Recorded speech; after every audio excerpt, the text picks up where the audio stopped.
Yo, what's up, everyone? Hope all you doing well. This is the setup for my tanky poison rogue build. I will go through each piece and try to break down what they do, and then I'm also going to give you my mindset on how I tackle content with the build. The build did allow me to push, tier 100 nightmares. Mind you, tier 100 nightmares have been made a lot easier than they were the previous season. I did try it on the previous season, and I did complete some, but now I feel like it's in a much better place. So here it goes. Now, to start off, I'm going to show you me completing a tier 100 nightmare just to kind of show you that it is possible in the season to do it. So I'm going to kind of go over to me jumping into the boss room. Here we are. We're in a tier 100. This is the halls of the dam, and here's the final boss. Right now, one neat thing about this build is it's really good for crowd control. The main thing about it is damage over time, and you're also going to notice that it's going to help against bosses. You're going to do a lot of damage. Now, one neat thing to pay attention to is if you're following this build and you're trying to set it up, please don't pay attention to the yellow numbers, which is vulnerable, or any other number. The main numbers you want to pay attention to are going to be gray numbers, okay? So perfect example here. When I'm fighting this boss, the gray numbers are going to be the key for damage. You can see the 1.5 mil here, right? And my damage over time is going to keep scaling. Okay, so if you're out there, you're like, oh man, I'm not doing that much damage, but these guys are dying. You are doing damage. That damage is not showing over all the other numbers that are popping all over the place. But you can see here, when you stagger enemies, you're even going to do even more damage because I'm running the creep and death heart for the season as well. Okay, but you can see that. You see that 3.2? You see how the number just keeps going up, right? 3.7. That is where your damage is coming from. I didn't get to pause it on the 4 mil, but you can see this is exactly where your damage is coming from. So you may be like, oh, things are dying, but I don't see the damage. If you pay close attention, you're going to notice that that's the thing. Does this setup work in groups? Yes. I ran it with friends. As a matter of fact, I ran 2 of them yesterday, and I was still putting out the same amount of damage. So if you're out there, do you need this? No. Do you want to have fun? Do you just want to run through stuff? Sure. If you want that, this is going to be the build for you. If you like poison, damage over time, here we are. I'm going to go through a breakdown of it. All right. So first, let's go through what I'm running on my character in terms of aspects. On my helmets, I have something called enshrouding, the aspect. I gain a free dark shroud every 3 seconds while standing still, and each one gives me damage reduction. This entire build is supposed to make you like a tank, so we want as much damage reduction as we can. With this aspect, that helps out a lot. Now you're going to notice that if I look at my current damage reduction, I'm at 14.4. Now if I step out here into the open world and I'm standing still, you're going to notice that as I get a dark shroud around my character, this stat is going to go up.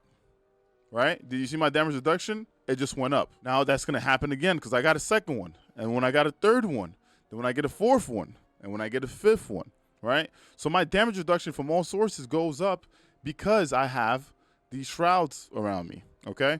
And there's going to be another thing in my ability setup that you're going to notice that I have on, but I don't have it in my options down here. But the shroud matter, okay? Now, if you can get one that's max, awesome.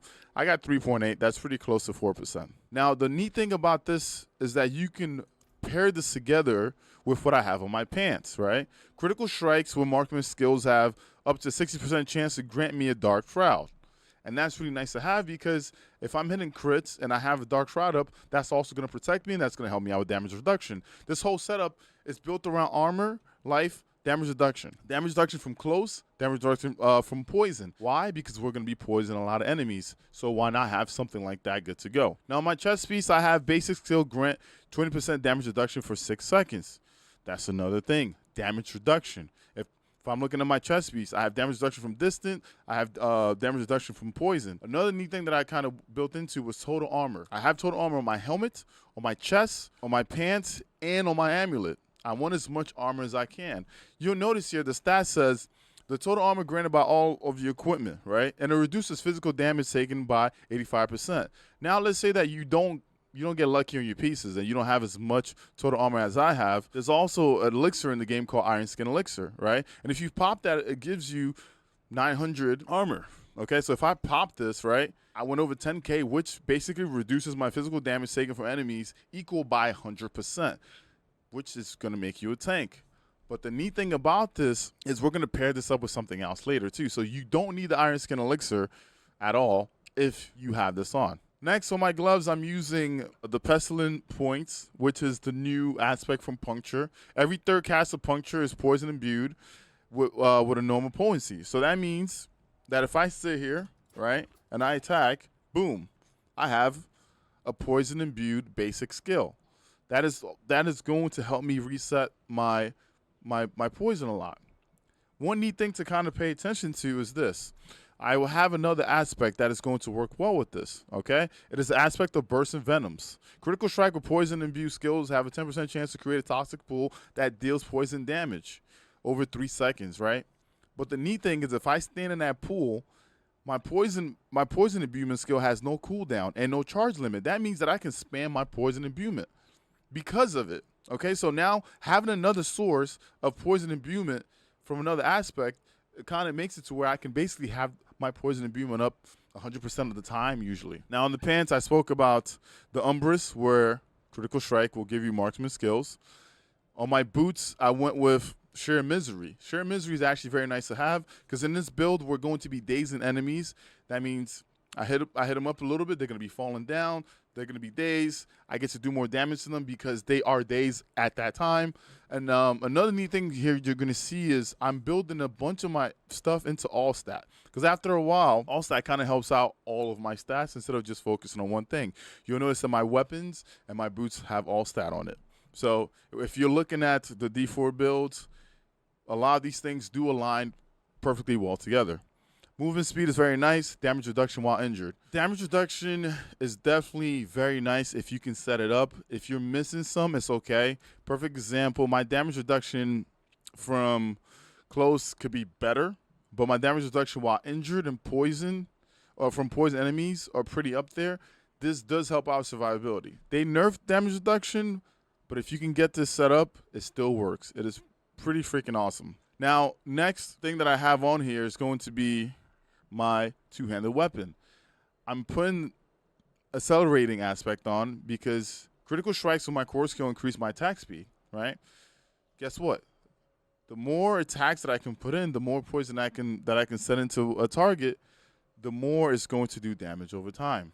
Okay, so on my weapons, you're going to notice that I'm also using Amethyst, which is the purple gem. It's going to give me damage over time. So I'm running that on both sides. Now, for the other two weapons, I have the aspect of corruption, which basically helps out with my imbuement skills, having increased potency against vulnerable enemies. Because remember, I will be making enemies vulnerable in this situation. And on top of it, my imbuement is going to be more potent. And the neat thing is this is also going to work with the seasonal, the creeping deaths aspect as well, which is the heart that we have for the season, okay? Now, in terms of stats that you want on here, critical strike damage is very nice. All stat is very nice. Core skill, vulnerable is nice. You can always switch out core skill for maybe damage to like stun enemies, damage to crowd control, maybe even poison damage if you like. If you don't need the perfect things here, just make sure that you have crit strike damage at least with all stat, okay? You'll also notice that I'm running one dagger and one sword. I like the dagger because it does help me speed up my combo points because that is the special that I'm going to be running here. So that's why I have these two things on. I could go with two daggers, but I do like that critical strike damage from the sword, the passive, which is why I went for it. So having one for damage to close on a dagger is not bad, but I like my critical strike damage a lot more. Now, in terms of rings, I'm running the Infiltrator Circle, which basically just sets up Poison Trap no longer breaks stealth and triggers cooldown, right? The neat thing about this build is this. I'm running Concealment. Concealment with this aspect allows me to place down 4 traps. You'll notice that there's always these 4 little highlights over your Poison Trap. If you have this aspect, the game actually allows you to have 4 up at the same time. The neat thing about this is this. When you are in a higher nightmare, let's say that you can't get close to these enemies because you're not able to get near them. With concealment, you could do that. So you can conceal yourself, and once you conceal yourself, you can then place traps around the targets, and when it pops off, you'll notice that my poison trap is set up to knock down enemies when it activates. So this allows you to knock down enemies right away. And I'll go through my class ability setup as well to show you that when you knock down these enemies, you get to do more damage to them as well, which is a nice thing to kind of have. All right. Now for the next ring, I'm doing critical strikes with poison and abuse skills have a 10% chance to create a toxic pool, which is the burst and venom that I talked about. Okay. So now all this poison that's being put down allows me to have this pool up, which gives me a great uptime on my poison imbuement. Okay. So that's another neat thing to kind of have. Now for rings, I like maximum life. Once again, I want to have as much life as possible.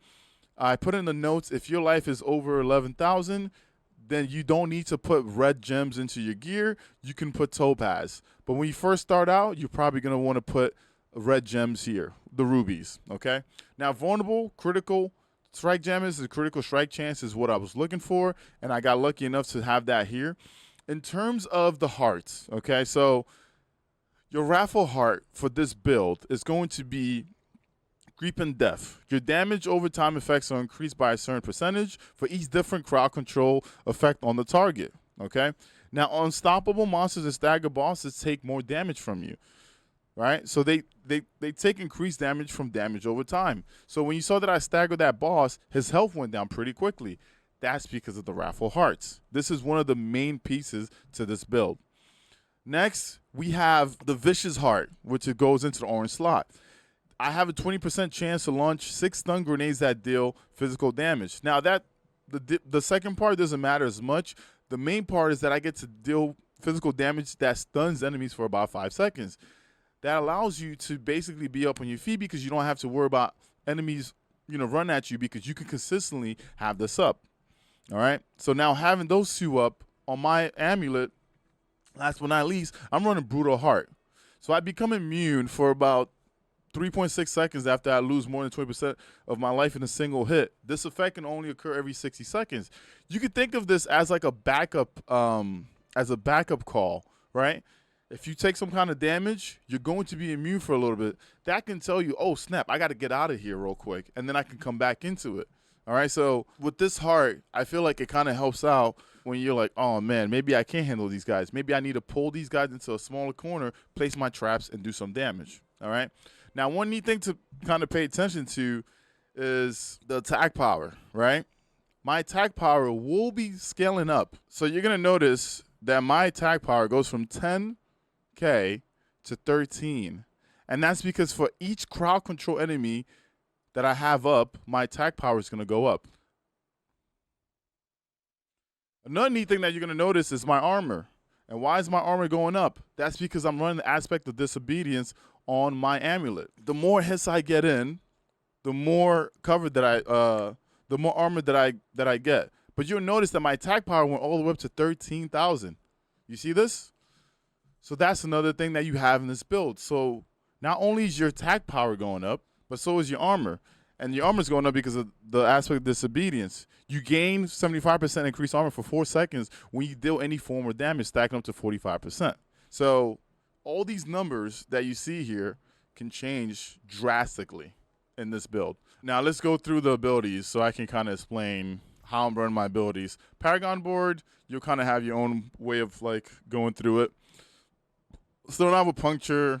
Puncture is very nice. Allows me to make enemies vulnerable, which is really neat.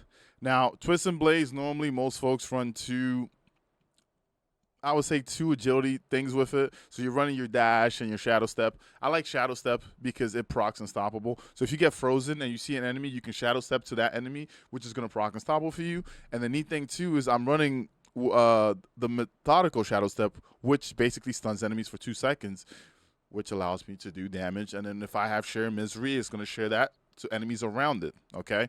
Now, damaging an enemy with shadow step also increases my crit strike chance against them by 8% for 3 seconds, which is a neat thing to have. The reason why I said most people run 2 agility stuff with Twist and Blade is because you want that returning aspect of the Twist and Blade to do more damage. But here, I'm not going to be doing that as much. You're going to notice that I'm going to sit on especially a big target. I'm going to sit on the target.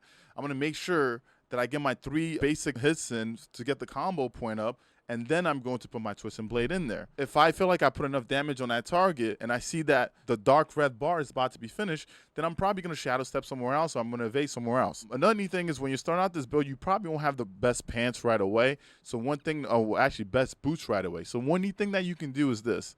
The penitent greaves are great, especially when it comes to freezing enemies. If you are watching this setup and you're copying it, if you end up with penitent greaves, another neat thing that you can do is this. You can give up 2 points in the concussive area, and you can give up 1 point in the trap mastery, and you can basically put frigid finesse here. Do you need to? No. But if you feel more comfortable that way, you should definitely do it, okay?